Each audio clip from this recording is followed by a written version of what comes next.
May mga ilang DIYers po, o mga nagdi-DIY, no, sa pagpipinta ng kanilang mga pairings o maging sa kanilang sasakyan. Bakit daw nagkaka-pinholes yung kanilang pinipintahan? Ano nga ba ang pinholes? Ang pinholes po, yan po yung nagkakabutas-butas po yung pinipintahan. Parang tawagin po yan ay butas buwan. Yan po yung kabaliktaran naman po ng orange peel. Ang orange peel po yung nagpapako naman po, no? Parang yung balatsuha nga po. So yan, paano nga ba nakukuha yung pinholes? Ano nga ba itsura niyang pinholes? Ito po, no, sinadya ko po itong video na to para ma-share sa inyo at magkaroon po kayo ng idea. So, ito po ay pang-demo lang po, no?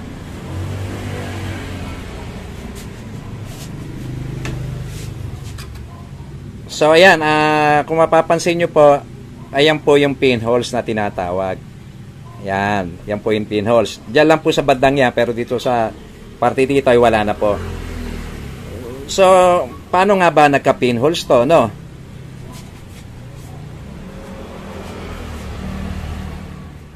Ano ba yung posibleng dahilan kung bakit nagkakaroon po ng pinholes? Yan. Pwede po mangyari ito dahil hindi ko po gaanong nalinis po ito, portion na to, bago ko pugahan. Matagal na po siyang nakaliwangwang. So, nalikabuhan, minsan nahawakan pa ng kamay.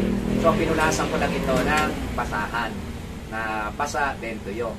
So, hindi ko na po napasadaan po ito ng liha o nasabon ng dishwashing liquid. Ayan, kaya ganito po ang nangyari. Hindi po gaanong kumapit po yung top coat. Pero naman po, pwedeng isang dahilan pa ay kung hindi po tayo nagde-drain ng ating air compressor o yung pinakatangke ng ating air compressor dahil po nagkakaroon yun ng tubig sa loob. Dahil siyempre po, nagmo-moist po yan dahil dala po ng init at lamig. So, nagpo-produce po ng tubig yan. So, hindi po natin i-drain. Kaya, yan po ay, pag nagbubuga na po tayo, sumasama po yung laman na tubig ng tangke ng air compressor sa hose, then papunta po sa spray gun. Then kapag ibinuga na po natin yon, hindi nyo po namamalayan, ay meron na po palang sumasamang tubig. Then, pag napasama na po yung tubig, magbabubbles po yun, puputok po yung pinaka-bubbles, then magkokos na po yun ng pinholes o butas buwan. Yan. So, paano po ba natin may iwasan na magkaroon ng pinholes? Una po, lagi kong kabilin-bilinan po sa mga video ko, lagi po nating lilihain, no? Kung pang final top coat na po, kailangan lihain po natin ito ng 1,000 grit na liha, wet sanding. Then, atin pong i-drain yung tangke ng ating air compressor. Iwasan din po nating magbuga ng umuulan dahil pag naanggihan po ito ng ulan, nagkokos din po siya ng pinholes. Yan po, malinaw po yan, ha. Let's say, nagkaroon na po ng pinholes. Ano pong pamamaraan ang pwede po natin gawin? Kaya kung tayo po ang nag-top coat, alam po natin kung ilang coat na yung ating top coat na pinatong, then kung ito po yung makapal na, gagawin lang po natin, lilihain lang po natin ito ng 1,000 grit. Yan, or 800 grit. Then pagka malapit na po mapantay, ay lilihain na po natin ito ng 2,000 grit. Then, saka po natin ibababing. Yeah, meron na po akong nagawang video ng pagbababing. So, pero dahan-dahan lang din po tayo sa pagliliha kasi baka habang nagliliha tayo ay hindi po natin namamalayan, wala na po pala yung top coat. Paano nga ba malalaman kung pudpud na yung top coat o sumagad na sa base coat o sa kulay? Kasi habang po nililiha natin yung top coat, puti po yung lumalabas na pinaglihaan, lalo na't naka-wet sanding tayo. Then, pag nasagad na po yung top coat, at kung color red po itong ating pinipintahan, lumabas na po yung nagre-red.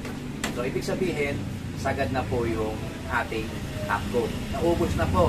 So, ano ba yung gagawin natin? Pag naubos na po yung top coat, siyempre po, nire-red top coat po natin. So, ayan po, malinaw po, ha. Kaya, kailangan po, pag nag-top coat tayo, minimum of 3 coats. Mari nga po 5 coats pataas, lalo na kung urethane paint o urethane top coat ang ating gagamitin.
So ayan po, sana po ay nagustuhan nyo ang video kong ito, at kung ito po ay inyong nagustuhan, baka pwedeng makahirit po ng isang like po dyan.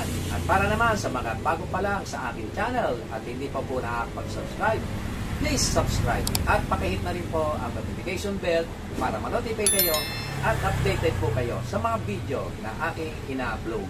Hanggang dito na lang po. Muli po ang inyong lingkod, The Hustlers TV.